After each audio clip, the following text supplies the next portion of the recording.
층간소음에 보복하려고 윗집에 반복적으로 소음을 송출해 벌금형을 받은 부부가 항소심에서 그 형이 가중됐다는 기사입니다.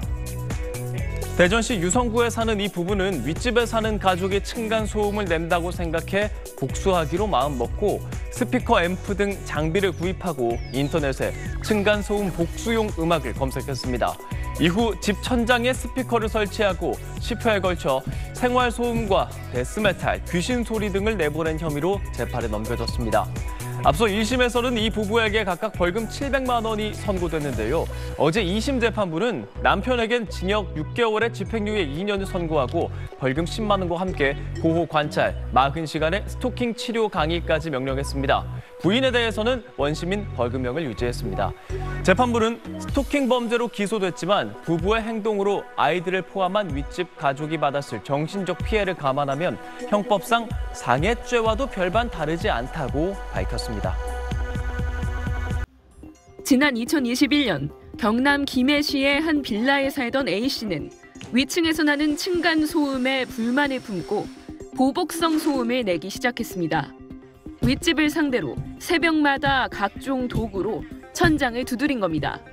스피커를 이용해 찬송가를 크게 틀거나 게임을 하면서 고함을 지르는 방식도 동원했습니다.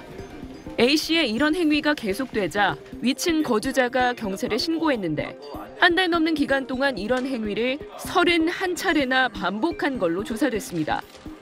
검찰이 A씨를 재판에 넘기면서 적용한 혐의는 스토킹 처벌법 위반.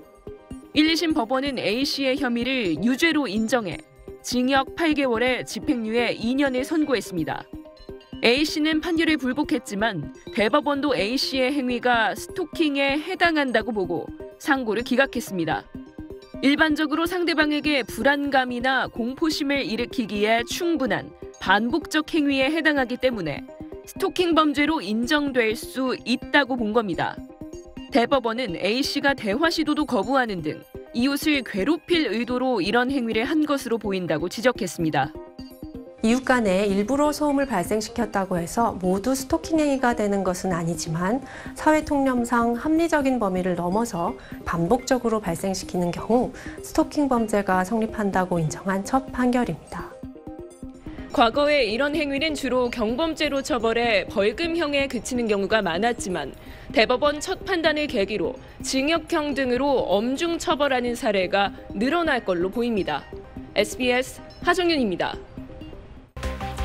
지난해 11월 전직 씨름 선수 32살 A씨가 자신의 윗집에 사는 주민을 1시간 동안 무려 160번 넘게 때려 결국 숨지게 했습니다.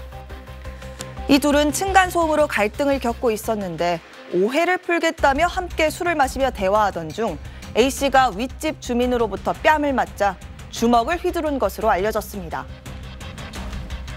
앞서 지난 2021년엔 인천의 한 빌라에서 40대 남성 B씨가 아래층에 사는 일가족에게 흉기를 휘두르기도 했습니다. B씨가 이사 오며 시작된 층간소음 갈등이 몇 달간 이어지면서 결국 아랫집 가족이 이사를 결심하고 다른 집을 보고 온 날이었습니다. 갑자기 사람 살려 하고 뭐 그냥 그 딸인가 막 치쳐 내려갔는데 내가 기절을 했다며 놀라가지고 아주 그때 보니까 막 피가 뚝뚝 떨어져 있어. 같은 해 9월엔 전남 여수의 한 아파트에서 35살 남성 C씨가 위층에 사는 일가족에게 흉기를 휘둘렀습니다. 40대 부부가 숨졌고 이들의 60대 부부가 당시 크게 다쳤습니다. 10대 딸 2명은 방 안으로 몸을 피해 화를 면했습니다. 그냥 벽을 뜯어서 뭘 끄집어놔 조금만 나서 원래 이제 끊었어요. 그냥 맨날 뜯어내려가고. C씨는 층간소음으로 평소 불만을 품고 있다가 범행 당일도 밤늦게 쿵쿵거리는 발소리가 들리자 위층으로 올라가 말다툼 끝에 미리 준비한 흉기를 휘두른 것으로 조사됐습니다.